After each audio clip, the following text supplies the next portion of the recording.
এই পথ সোজা চলে গেছে মাটির তলায় এক রহস্যময় গোপন ঘরে। দেয়ালের সাথে লাগানো এই যে পাথর খণ্ডগুলো দেখতে পাচ্ছেন, এর সাথেই বেঁধে রাখা হতো মৃত্যুর জন্য অপেক্ষায় থাকা লোকদের। এখানে এলে গা ছমছম করে উঠবে। হ্যাঁ দর্শক, বেঙ্গল ডিসকভারির পর্দায় আজ আপনি দেখতে চলেছেন টিপু সুলতানের এমন এক রহস্যময় গুপ্ত ঘর, যেখানে মৃত্যুই ছিল একমাত্র শাস্তি। ধারণা করছি এইটার ভেতরে কোনো কক্ষ রয়েছে, গোপন কক্ষ।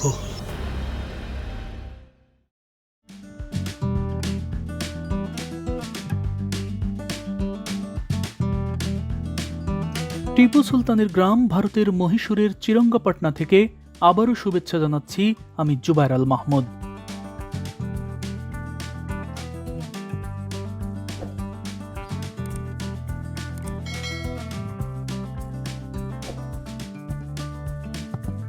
ছবির মতো সুন্দর এই গ্রামের বুক চিরে আজ আমি যাচ্ছি এমন এক ঐতিহাসিক জায়গায় যা আপনার গা শিউরে দিতে পারে।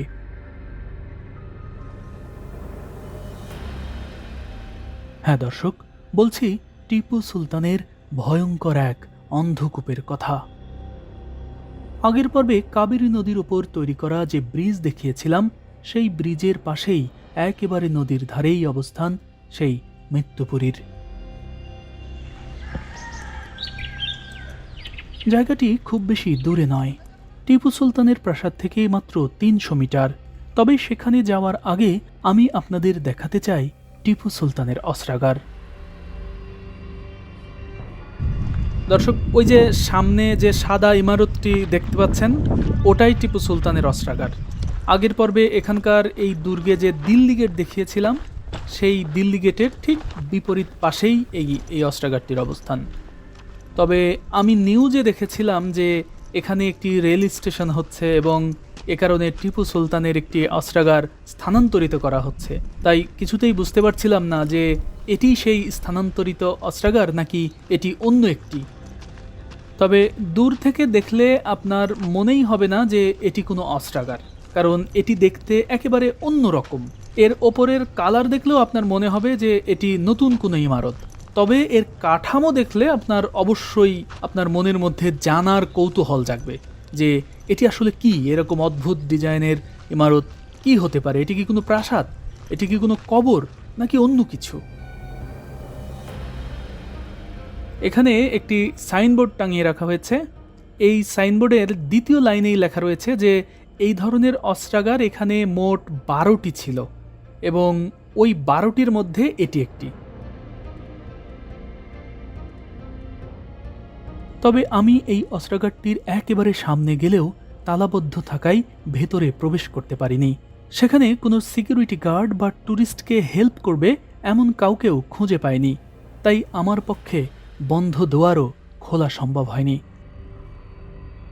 এই জায়গাটি তালাবদ্ধ, যে কারণে ভেতরে যেতে পারলাম না। তবে ভেতরের যে কাঠামোটি দেখতে পাচ্ছি সেটা নিচের দিকে চলে গেছে মাটির তলায়। মাটির তলায় সিঁড়ি রয়েছে, মাটির তলায় ঘর রয়েছে। হ্যাঁ দর্শক, ভেতরে মাটির তলায় যাওয়ার জন্য এখানে সিঁড়ি রয়েছে এবং মাটির তলায় একাধিক ছোট ছোট কক্ষও রয়েছে, যেখানে গোলা বারুদ রাখা হতো। এই ধরনের আরেকটি অস্ত্রাগার এই দুর্গেই আমি দেখেছি। পর্দায় এখন যে শিশুটিকে টিউবওয়েল চাপতে দেখছেন, তার পেছনে সাদা রঙের যে ইমারতটি দেখা যাচ্ছে, এটাও একটি অস্ত্রাগার। এই অস্ত্রাগারটির অবস্থান টিপু সুলতানের মসজিদের ঠিক উত্তর পাশে 100 মিটার দূরে। দর্শক, এই যে দেখুন, এইটা টিপু সুলতানের দুর্গের আরও একটি অস্ত্রাগার, কিন্তু আফসোস এখানেও প্রবেশ করতে পারলাম না, কারণ এটিও তালাবদ্ধ। আসলে টিপু সুলতানের এসব অস্ত্রাগারে নানা ধরনের অস্ত্রের পাশাপাশি রাখা হতো কামান এবং তার রকেট আর্টিলারি বা মিসাইলের গোলা বারুদ। আর গোলা বারুদগুলোই যাতে রোদের তাপে আগুন লেগে না যায়, এ কারণে এসব অস্ত্রাগার তৈরি করা হয়েছে মাটির তলায়, যাতে সব কিছু ঠান্ডা থাকে। টিপু সুলতানের অস্ত্রাগারটি দেখার পর এবার আমি আপনাদের নিয়ে যাচ্ছি সেই অন্ধকূপে। দর্শক, এই যে ব্রিজের মতো যেটা দেখছেন, ওইটা আসলে রেল লাইনের পথ। এই লাইনটিই মূলত নতুন করে তৈরি করা হয়েছে, যার পাশেই রয়েছে চিরঙ্গাপটনা স্টেশন। এই লাইনের কারণেই টিপু সুলতানের অস্ত্রাগার স্থানান্তরিত করতে হয়েছিল। আর এই যে বাম পাশের এটাই সেই অন্ধকূপ। অন্ধকূপের এই জায়গাটি প্রথম দেখায় যে কারো কাছেই সাদামাটাই মনে হবে। এমনকি ওপর থেকে দেখলেও কারো ধারণাই হবে না যে এর মূল ইমারত রয়েছে মাটির তলায়। একটু পর আমিও অন্ধকূপে যাওয়ার জন্য এখানকার এই সিঁড়ি দিয়ে নিচে নামতে লাগলাম। নিচে নেমে আমি যেন সত্যি সত্যি অন্ধকারেই হারিয়ে গেলাম।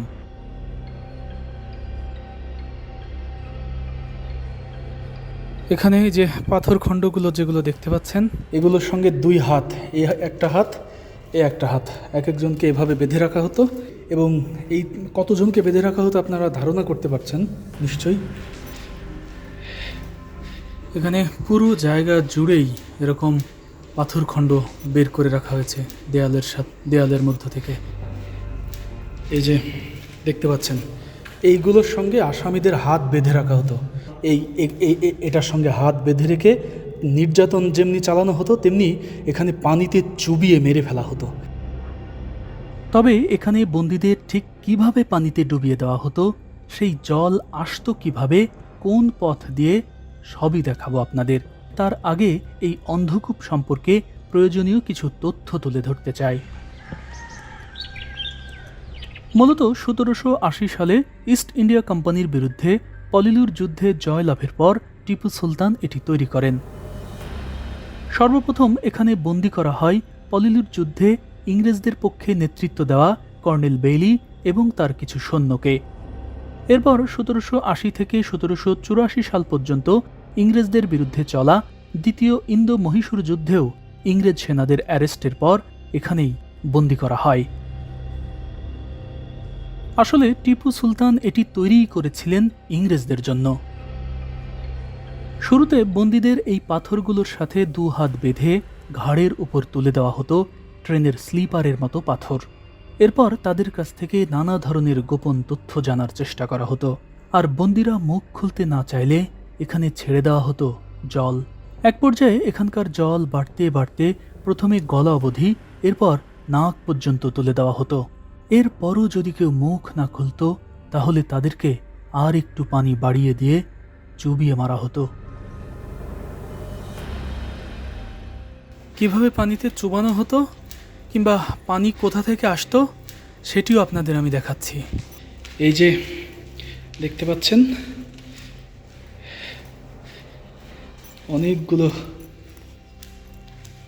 অনেকগুলো লাইন ছিল পানির। তার মধ্যে এই যে এই লাইনটা, এই যে সাদা পাথরের একটু কালার সাদা সাদা মনে হচ্ছে না, এটা একটা ঝর্ণার মতো ছিল। অর্থাৎ ওই ওপর থেকে পানি ছাড়া হতো। তখন ধীরে ধীরে এই পাশ দিয়ে এসে এই পানি, এই যে পুরোটা আস্তে আস্তে এই পুরোটা ডুবে যেত পানি। এবং কিভাবে আরও জায়গা থেকে পানি আসতো সেটিও আমি দেখাচ্ছি। এর জন্য আর একটু উপরে যেতে হবে। সিঁড়ির উপরে গেলে আমি পুরোটা আপনাদের দেখাতে পারবো।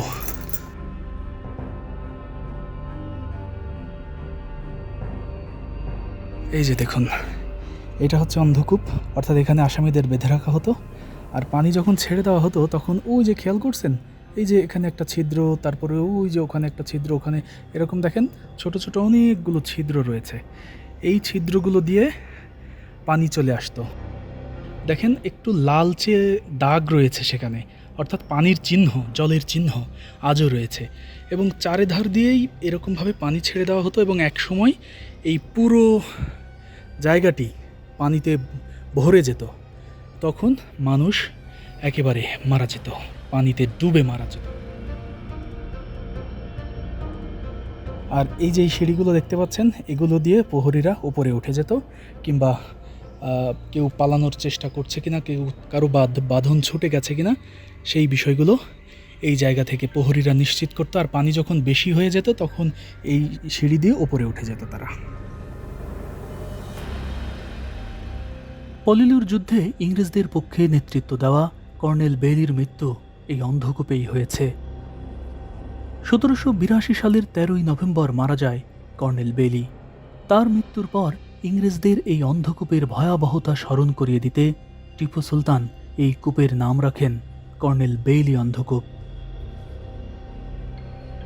বেইলির এই পরাজয় ভারতের মাটিতে ইংরেজ শিবিরে সবচেয়ে বড় আঘাত হিসেবে মনে করা হয়। কর্নেল বেইলি ছাড়াও টিপু সুলতান এখানে ক্যাপ্টেন বেয়ার্ড, ক্যাপ্টেন রুলে, কর্নেল ব্রেথওয়াইট, স্যাম্পাসন, ফ্রেজার এবং লিন্ডসকেও জলে চুবিয়েছিলেন। মূলত এরপর থেকেই টিপু সুলতানের নাম শুনলেই ইংরেজদের ভিত কেঁপে উঠত।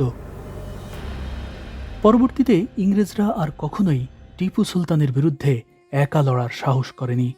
আর এ কারণেই শের-ই-মহীশূর টিপু সুলতানের বিরুদ্ধে লড়তে মারাঠা আর হায়দরাবাদের নিজামদের সাথে সামরিক জোট গঠন করে ইংরেজরা, যার শেষ ধাপে 1799 সালের 4 মে টিপু সুলতানের এই দুর্গে এক ভয়াবহ আক্রমণ করে ইংরেজরা।